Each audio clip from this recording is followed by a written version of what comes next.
all that he did this past session and all that he's done for decades now for mental health specifically, because that's our forum tonight, but also for general health care, access to care, so many things that we're passionate about. Representative Coleman's bio and accomplishments are too lengthy to talk about here. I actually was looking at his website this week, and he has a page on Mental Health Awareness Week that was just put up this past week that includes a lot of information about many of the behavioral health related bills that he worked on. So I urge you guys to go and look at that. Those of us who were following those things very closely are familiar with a lot of the bills. We, Adoption for Change went to Austin several times this past session, and we're talking about a lot of those with many legislators, and the awareness that more of the legislators have now of mental health issues, behavioral health issues is very clear. Representative Coleman served the people of District 147 in the Texas House of Representatives since 1991. And he's had a reputation as a diligent leader in the areas of healthcare. And he was one of the members of the House Select Committee on Mental Health that was chaired by Poor Price. If you guys haven't seen the work that committee did, it culminated in a 100+ page report that is actually a really good read. And one of the parts of that report was talking about integrated behavioral health care, and that's what we're here to talk about tonight. So that's another thing that this session, it seemed like more people at the Capitol were aware of what it was and what the potential was and what it could possibly do to increase access to behavioral health care for more people who need that care. So some of the things, just really quickly, that Representative Coleman worked on this past legislative session, House Bill 337, which changed the law that was suspending an inmate's benefits until release from jail. So we've all seen people who are incarcerated who then can't continue their medications that they got while they were in jail and get back into care because they lost their benefits, and it takes some time to get those back.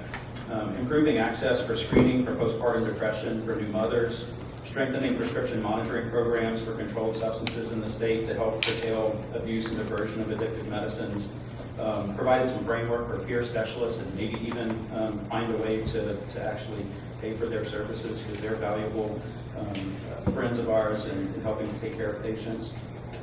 Adding chemical dependency counselors to the list of providers who qualify for student loan forgiveness, and also helping us with recruitment of psychiatrists from out of state, because the Texas Medical Board is having some long delays in licensing physicians, and so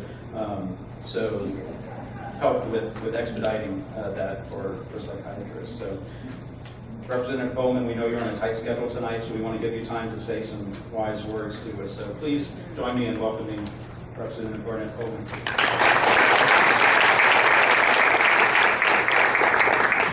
I don't know how wise they'll be, but say some words.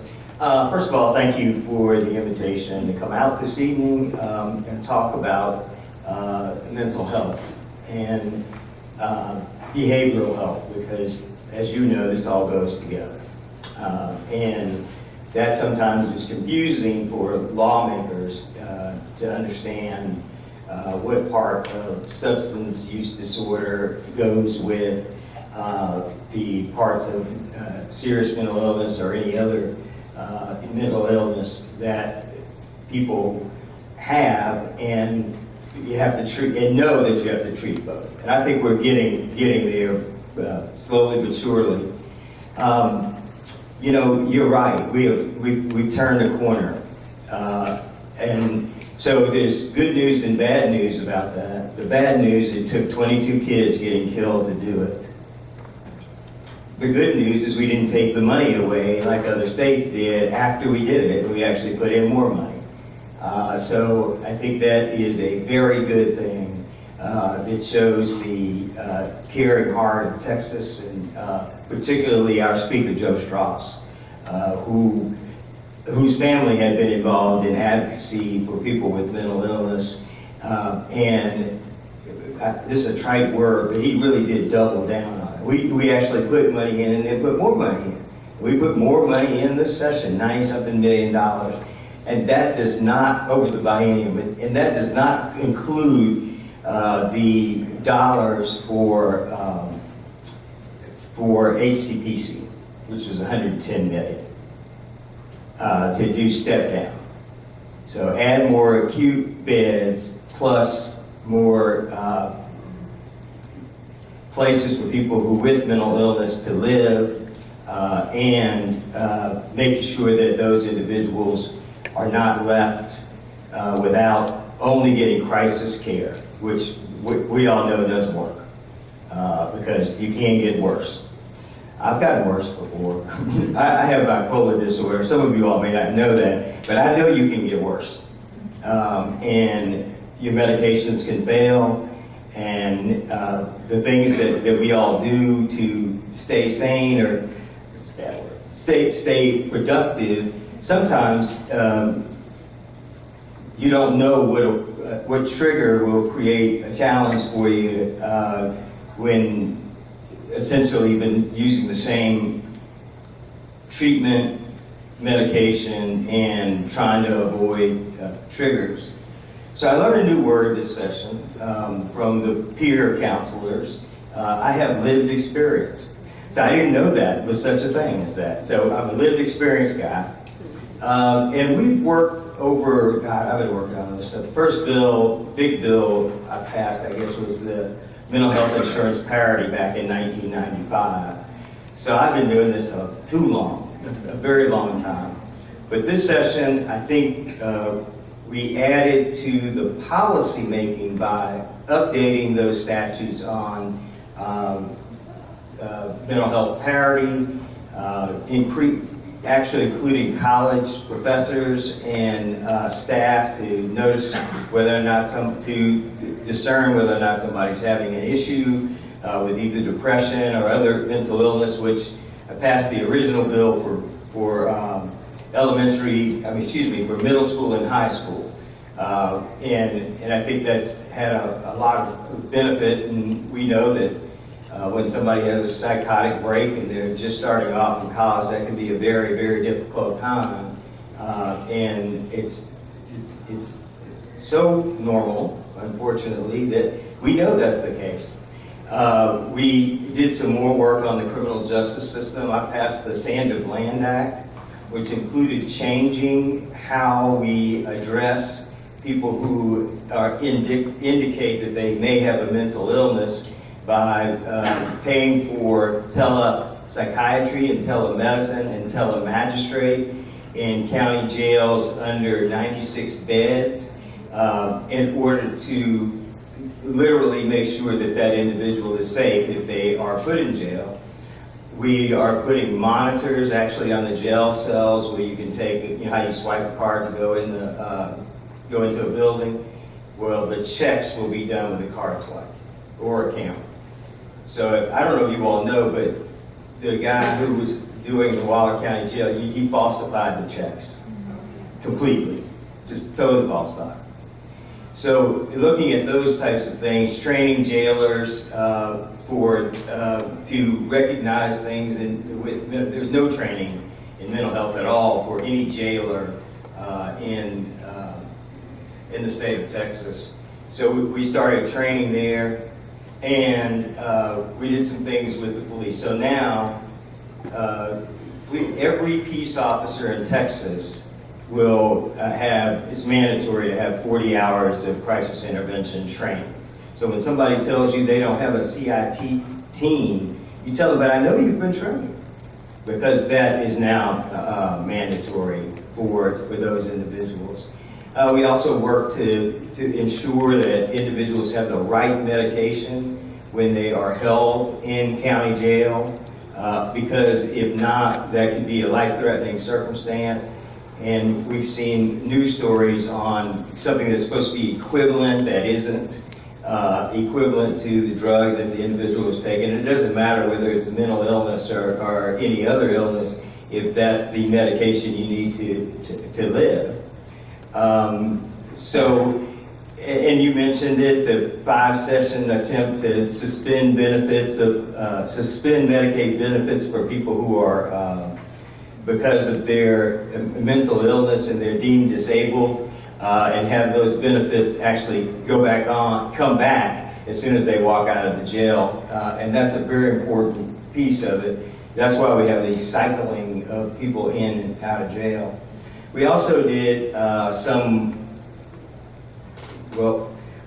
we have 3 funds that we created for collaboratives across the state. One for rural areas, one that includes Houston, one that includes any part of the state, and one that is deals with people who are frequently brought into care through the jail system. So that added about $90-something million over the biennium, about $45 million a year to that kind of care. So I think that those are the kinds of things that we need to continue to work on. But there are a couple of other things, and I'll stop and answer a couple of questions if you have any. One is we have yet to crack any of the real disorders out there. So if we had borderline personality disorder, it's still basically not covered. Basically, it needs cognitive behavioral therapy. Have rich parents or rich brother, sister, mom, or something, because you have to find them. And that applies to eating disorders as well. Even though it's in the parity bill, it's still, the likelihood that somebody will actually get that kind of treatment paid for is less likely. Something that responds, illnesses that respond to medication and psychotherapy, we cover those because the medication changes things, although I think people need psychotherapy, but medication doesn't generally help as much with borderline personality disorder, PTSD, and eating disorders. So that's the thing I'm still working on. So one of these days we'll make sure that somebody who has insurance, and when the bill is $150,000, and the person needs cognitive treatment over a long time, that somehow that doesn't bankrupt families and allows those folks who are having a hard time to get better. So I think those are the things I wanted to talk to you about, but I'll be happy to answer any questions you have. Yes, ma'am. So I hear what you're doing on, providing insurance for patients. I've recently moved to Texas, and I'm kind of surprised how difficult it is to find a psychiatrist or mental health provider that takes your insurance. Yeah, nobody takes insurance. You're talking about borderline personality. I'm talking about the elderly. I have several patients who are told by Medicare clinics that they're too old. 85 is too old, and they're not getting care. So it's not just, I think we need to work on both ends. You can't just say, okay, we'll give them insurance, but if none of the doctors will take the insurance, then these patients are desperately looking for somebody that will take it. So that's the reason why the new parity laws are so important. Yeah, but doctors opt out, right? No, they can't opt out. Not out of the state law anymore. We just passed a new law. So how come you have to be rich to get borderline care at Baylor and Menninger Clinic, and you can't get a doctor to take care? I mean that's the reality that not everybody will find these doctors. Well, I don't believe that we can force the federal government to cover certain things, and Medicare is a federal program. But they should be under the federal parity law, which goes along with making that service the same as any other physical illness. That's what's supposed to happen. And does it happen? Well, we don't have a bunch of health insurance police running around, and that's one of the challenges. That's why we need to hear from you to know exactly what's happening. Now, Menninger, I'm very familiar with Menninger. I was in Menninger for 30 days in Topeka, Kansas, back in 1995. But I just happened to have 2 insurance policies. My wife was actually working for Baylor, and I had the state insurance, so I was able to do that. But you're right. No, it isn't truly covered, and people will find ways to not do it. And what the providers do is probably one of the most important things anybody can do. They just opt out of the system. And So therefore, I can say, so if it's a family member of mine, I can get the insurance, see how much the insurance will reimburse, but I have to get it reimbursed to me, and I pay cash, and just like when you go to Menninger, you plop down your American Express card and pay everything, and that's that. And we still have a way to go. We still have a way to go. But I think that with this reigniting, because of various things, of the interest in mental health, we have to continue to educate people who start patting themselves on the back that we've done a lot of good. We haven't solved the problem, and because of that. When the people, Scientologists, run into the hearing room and start talking about the DSM-5 and making jokes and doing all of those types of things, that we fortify ourselves and the members so that they understand what truly is a diagnosable mental illness. And the folks that come from Scientology and their world, whatever I don't know what they call themselves as an organization. But we do. We have a ways to go, and so I'm the last person who would tell you that we've completely gotten there, but we're doing better. But I'll tell you a secret. When I was on the Appropriations Committee writing Article 2, Health and Human Services in Texas, I brought us to 43rd in per capita spending on mental health. So it's not like we haven't done this before. We have. And we did a lot of cool things that were based on the current science. And I think we put, I think in that year, something like $90 to $100 million in mental health, which was a lot of money. So this isn't the first time we've done that, but don't tell Ford. Don't tell Ford Price. I want him to feel, he needs to feel like, everybody needs to feel like that didn't count, that what counts now is restoring the dollars that were cut in 2003. Because we went below the amount of money that we appropriated in 2001 and are still filling that hole to a per capita expenditure that actually makes a difference.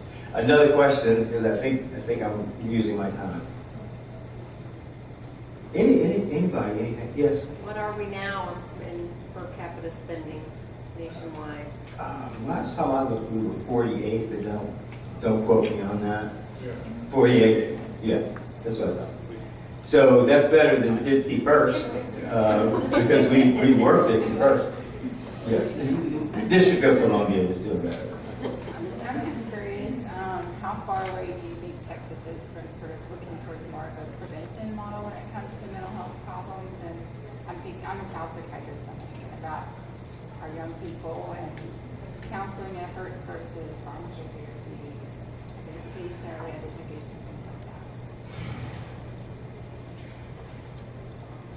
that. Okay, I'll give you an example of why I think that's a challenge. And I'm just being honest. We tried to do a bill that trained people how to detect childhood trauma. And I had that bill, and Ford had one. Neither one of us could get that passed, and that showed us where we weren't there yet. That people didn't know, well, wait a minute, we did all this other stuff. What is this trauma thing?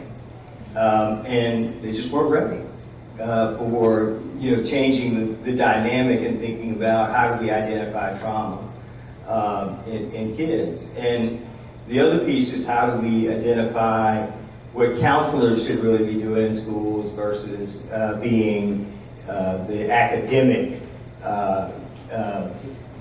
advisor to students. So again, we make leaps, but that's how you start. You start and you go, look, this is really important. So people have done a really good job on the hurricane, explaining why children would be traumatized, or anybody would be, quite frankly, if you lost everything. I know I would be. And explaining to people what those signs are of someone who's going to be dealing with that for quite a while. We don't really know how, we're all in it. We're down off in there. And nobody knows, we don't even know we're down all off in there, all traumatized, and we are. And it comes out one day when Like what happened to me last session, where I just broke out crying in the middle of the session, you know, because of some stuff that wasn't going right. But I didn't realize I was that emotional about it, or that the impact of the whatever it was, the wrong or whatever the case may be, would affect me that way, and it did. So I think we have a lot of people who are going to need understanding, and that's the challenge with which you mentioned with children who are going to truly need help, and we haven't gotten all the way there yet. We may get there, but we haven't gotten there. I just honest. Okay. So thank you all for letting me come out. And it looks like we have great speakers. This is going to be a good deal, I should say.